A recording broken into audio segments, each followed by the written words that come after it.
着席。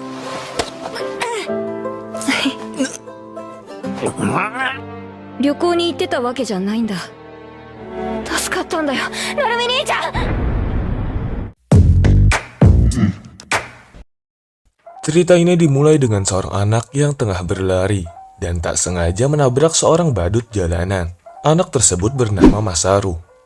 Namun di sisi lain, sang badut tiba-tiba tercekik kesakitan yang ternyata ia menderita penyakit langka, di mana ia harus membuat seseorang tertawa. Dan jika terlambat, orang tersebut akan mati seperti tercekik. Walau ia bergaya-gaya, namun tetap tidak ada yang tertawa. Beruntung saja, hanya Masaru saja yang tertawa. Dan badut itu pun selamat. Badut itu bernama Narumi. Saat ia ingin berterima kasih, Masaru diculik oleh 3 orang misterius. Tak tinggal diam, Narumi pun mencoba menolongnya. Namun, penculik tersebut bukanlah manusia seperti biasanya, melainkan seperti boneka yang bergerak, membuat Narumi terheran-heran melihatnya. Dalam penjelasannya, ternyata Masaru berasal dari keluarga Saiga. Ayahnya sendiri merupakan orang terkaya yang sekarang telah meninggal. Itulah kenapa Masaru jadi incaran untuk mendapatkan harta warisan miliknya. Dengan ilmu bela diri dari Cina, Narumi mencoba menahan mereka.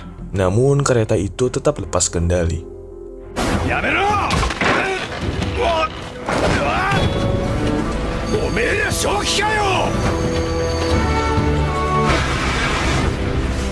Di kereta itu, Masaru menangis-nangis, meminta maaf karena telah melibatkan Narumi ke dalam masalahnya. Di situ Narumi pun melompat mengorbankan dirinya.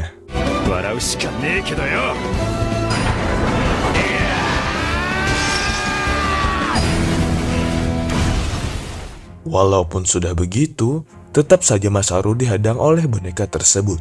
Di saat Masaru ketakutan setengah mati, muncul seseorang dengan sebutan Shirogane. Wanita cantik yang merupakan anak buah kakeknya dulu. Ternyata ia pengendali boneka pemungkas yang ada pada koper besar milik Masaru.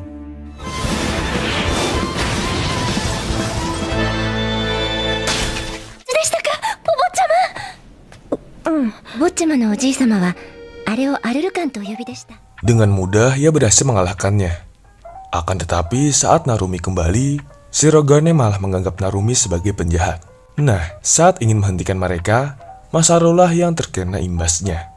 Di sana Narumi ingin membantunya, namun Shirogane tetap saja menolak karena tidak mempercayainya.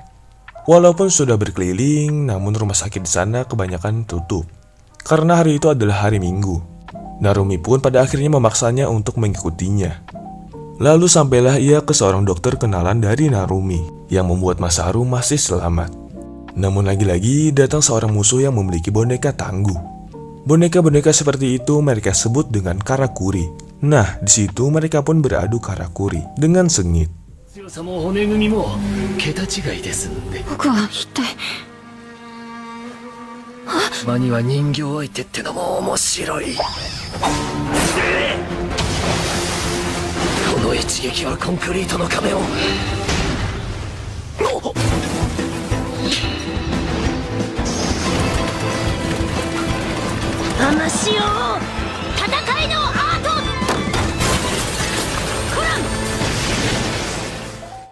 Walaupun Shirogane memenangkannya, namun dari belakang Masaru berhasil diculik.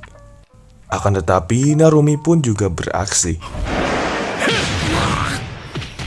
Alhasil mereka akhirnya kabur.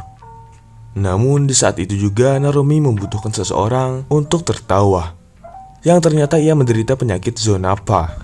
Beberapa kali ia mencoba membuat orang tertawa, namun karena tampangnya yang menakutkan, hal itu malah membuat orang-orang ketakutan. Kemudian Shirogane datang dan memarahinya karena melakukan hal yang tak berguna. Namun hal itu terlihat konyol, membuat orang-orang yang melihatnya ikut tertawa. Singkat cerita, mereka beristirahat di suatu rumah. Namun nampak di sana ada seseorang yang sedang mengawasi mereka dari kejauhan.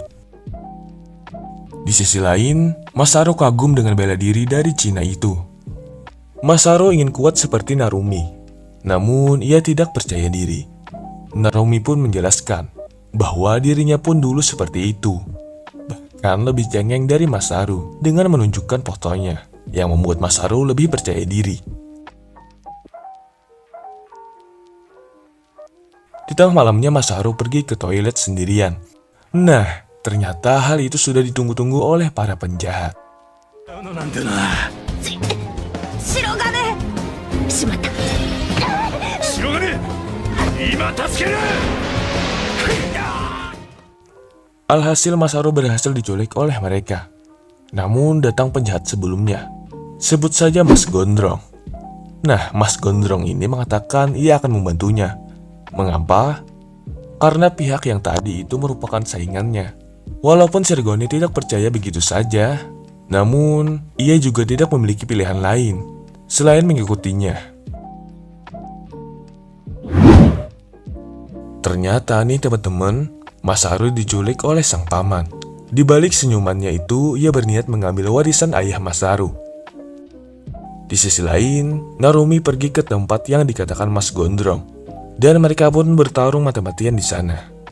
Hingga mereka bertemu dengan lawan yang cukup tangguh, dengan karakuri berupa kemampuan bom. Bahkan ia meremehkan karakuri milik Sirogane. そしてアルルカン。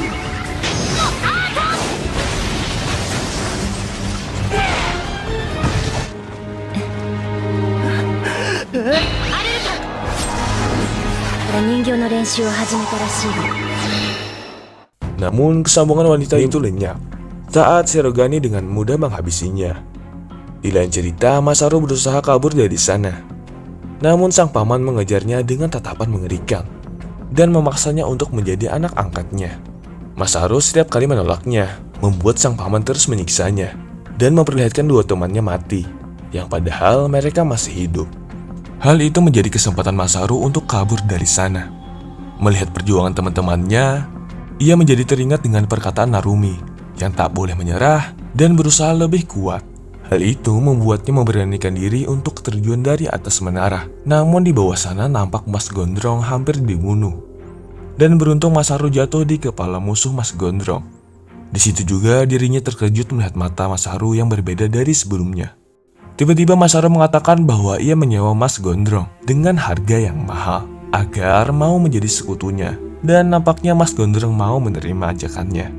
Sebelumnya, Sirogane terjatuh saat sedang mencari Masaru. Narumi yang kebetulan penyakitnya kambuh mencoba untuk menolongnya. Namun pada akhirnya ia juga ikut terjatuh sambil melindungi Sirogane yang membuat badannya berlumuran darah. その傷はまさか。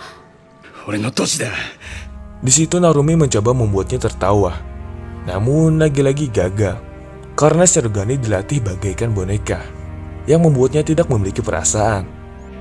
お前は俺の女になるいいだろうだからお前は Namun aneh, walau tidak tertawa, penyakit Janavanya telah menghilang.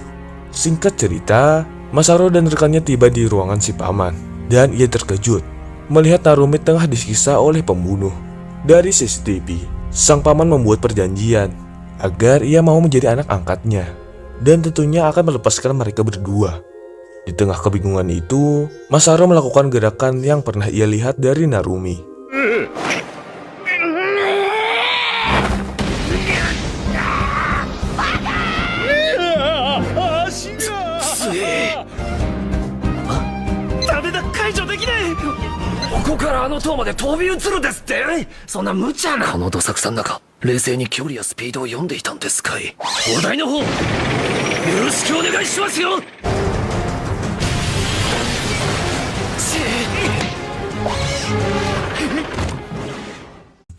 Pada akhirnya Masaru berhasil bertemu dengan mereka. Namun pembunuh itu lagi-lagi datang yang ingin menangkap Masaru. Hal tersebut membuat Narumi sangat marah melihat Masaru babak belur. でも怒っているから。お坊ちゃまの傷だらけの姿。大丈夫。よそ見はダメよ。 Hingga mereka berdua dikalahkan dan menyuruh Masaru untuk lari. Namun ia bertekad agar tidak akan pernah lagi meninggalkan teman-temannya dan mengambil boneka milik Sirogane. Asal kalian tahu bahwa mengendalikan boneka tersebut sangatlah susah. Bahkan Sirogane saja mempelajarinya seumur hidupnya. Sedangkan Masaru hanya mengingat satu gerakan dari Sirogane.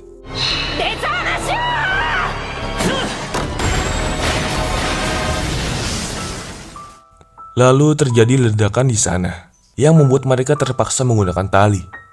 Shirogane didahulukan oleh mereka, namun tiba-tiba Masaru terperosok, membuat Narumi kembali menyelamatkannya, yang padahal penyakitnya kembali kambuh.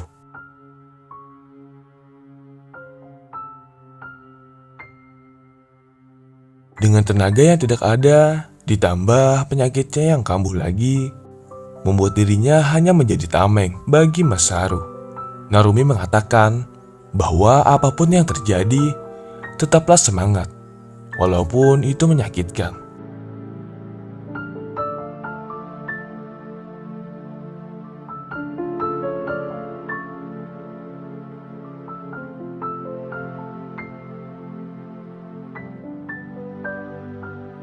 Sampai Masaru mengira mereka selamat, namun padahal itu hanya tangannya saja yang tersisa.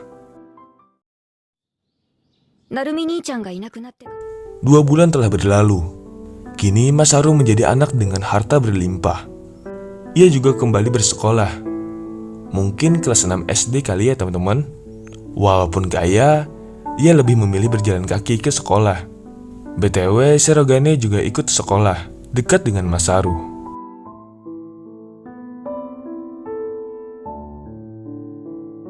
Seperti sekolah pada umumnya, pastinya terdapat bocah nakal yang membuli Masaru. 食べればこれくらいなんだあいつええうまいね着席